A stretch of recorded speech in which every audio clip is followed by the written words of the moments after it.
हाय दोस्तों, मैं अपने YouTube चैनल पर आपका स्वागत करता हूं। और आज हम पढ़ेंगे भारतीय शिक्षा में विलियम बेंटिक का योगदान। जर्नल विलियम बेंटिक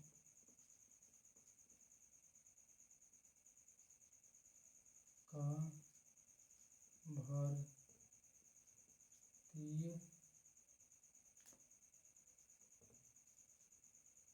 शिक्षा में योगदान।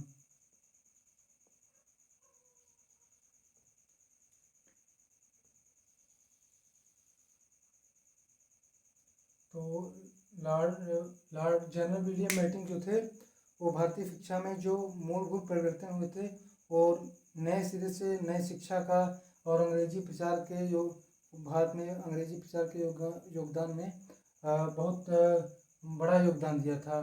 उनके पहले जो लॉर्ड मैकाले थे तो उन्होंने भारतीय शिक्षा का अंग्रेजीकरण एक प्रकार से हम कह सकते हैं कि उन्होंने किया और उन्हीं को अपने एक पत्र लिख कर गए थे जो कि उनको मिला था 2 फरवरी 1835 को। तो 2 फरवरी 1835 को उनको इनका लॉर्ड मैकाले का पत्र बेंटिक जी को प्राप्त हुआ और उन्होंने इस पत्र में जो उनकी संस्तुतियाँ थी जो उसमें सुधार करना चाहते थे वो उनको लागू किया था 7 अप्रैल 1835 को। तो आज हम देखेंगे उसी के बारे में। तो उन्होंने लॉर्ड मैकाले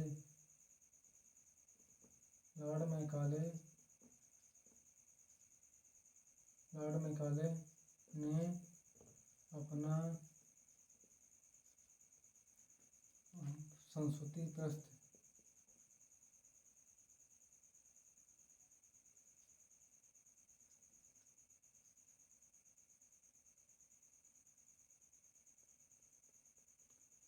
पत्र अथवा विवरण पत्र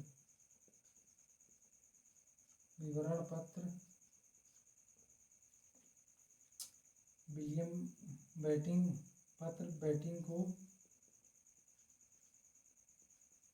बेंटिक को भेजा जो उन्हें 2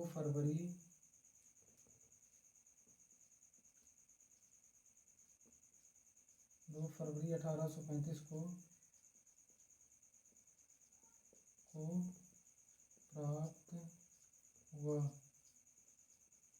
प्राप्त हुआ। उन्होंने अपना जो विवरण पत्र था वो विलियम बेंटिक को भेजा जो उन्हें 2 फरवरी 1835 को प्राप्त हुआ और इन्होंने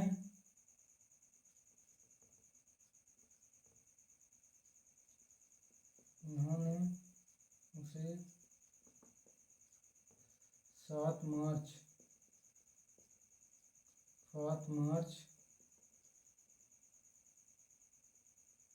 1835 को लागू किया। उन्होंने इसे 7 मार्च 1835 को लागू किया। उसमें कुछ निम्न बातें थीं।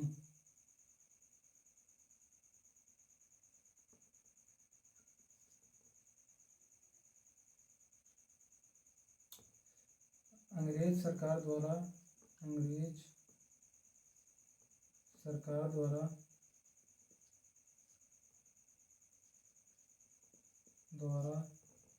जो भी धनराशि स्वीकृत की जाएगी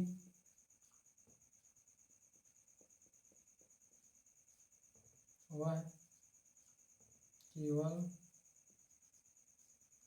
अंग्रेजी शिक्षा पर खर्च होगी।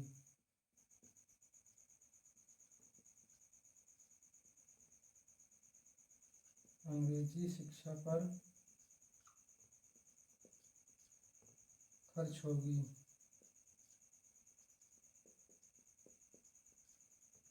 दूसरा उन्होंने लिखा था कि अरबी, संस्कृत एवं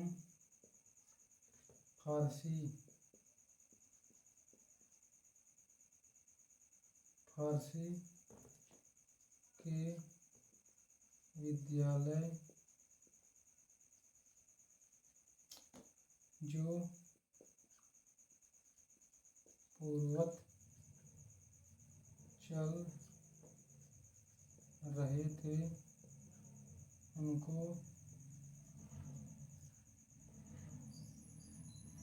उनको बंद नहीं किया जाएगा।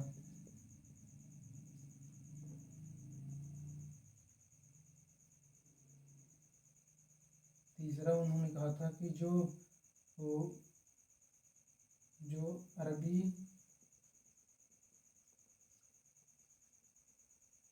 संस्कृत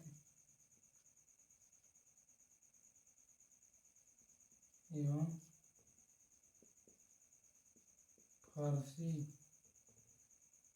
फारसी के साहित्यिक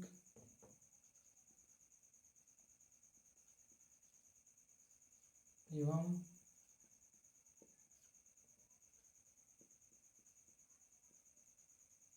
धार्मिक पुस्तकें हैं।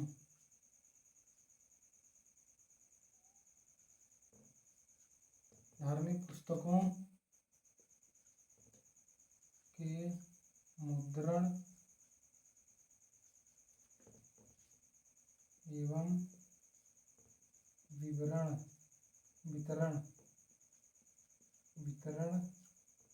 के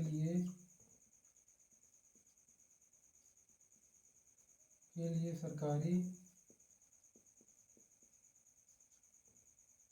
धन का उपयोग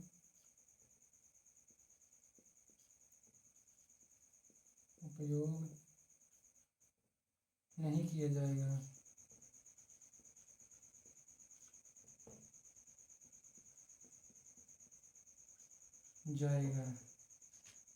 और चौथा कहा था कि जो ये धार्मिक पुस्तक हैं हमारे साहित्यिक एवं धार्मिक पुस्तकों के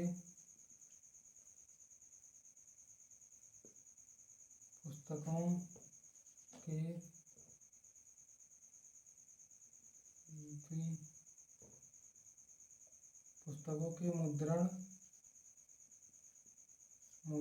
एवं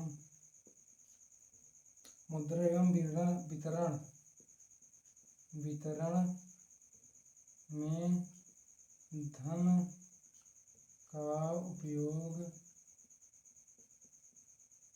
का उपयोग न होने से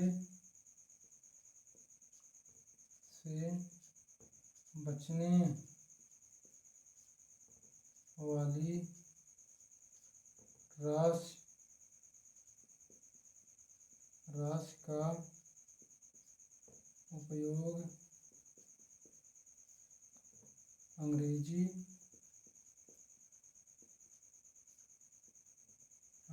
भाषा एवं साहित्य के विकास में खर्च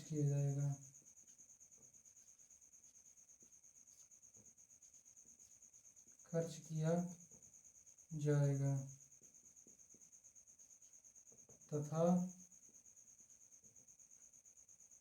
इससे बचने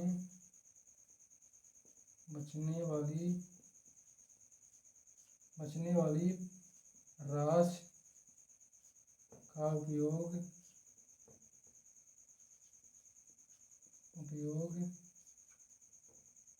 ज्ञान और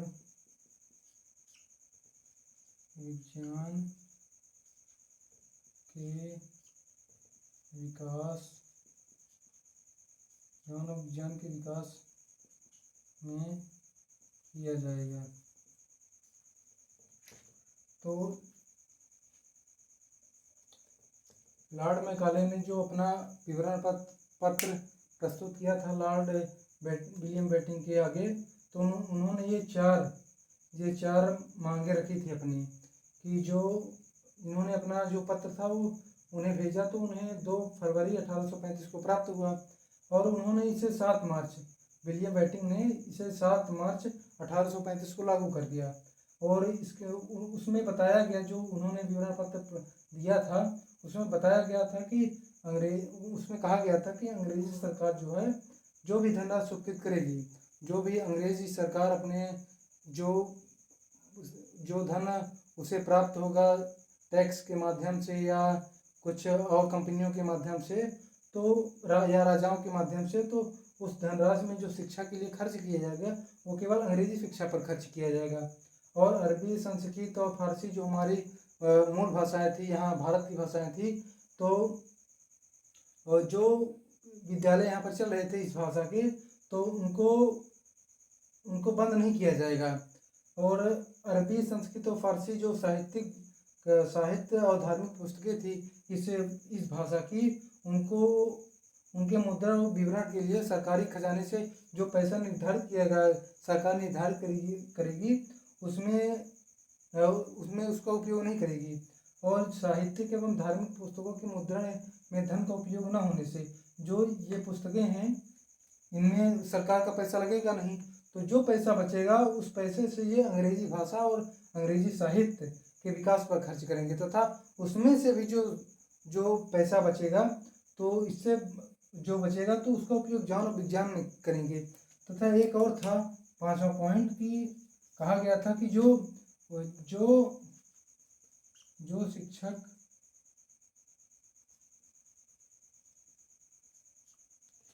शिक्षक का वेतन है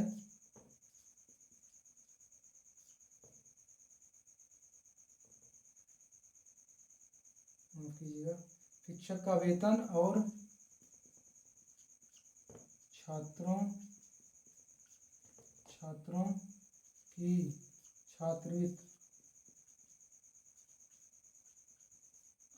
छात्रवृत्ति पूर्ववत चलती रहेगी।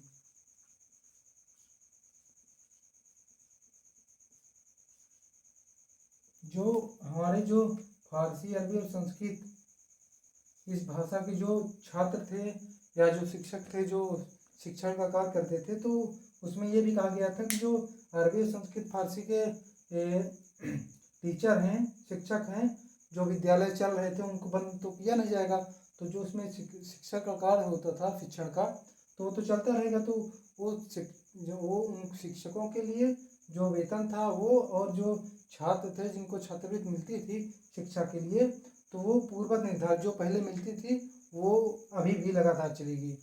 तो ऐसा उन्होंने लॉर्ड मैकाले ने अपने विवरण पत्र में यह भेजा था लॉर्ड विलियम बेंटिंक को, और उन्होंने 7 मार्च 1835 को इसे लागू कर दिया था। ये आपको ध्यान रखना है, क्योंकि ये ऑब्जेक्टिव और छोटे छोटे प्रश्नों में ये पूछा जा सकता है।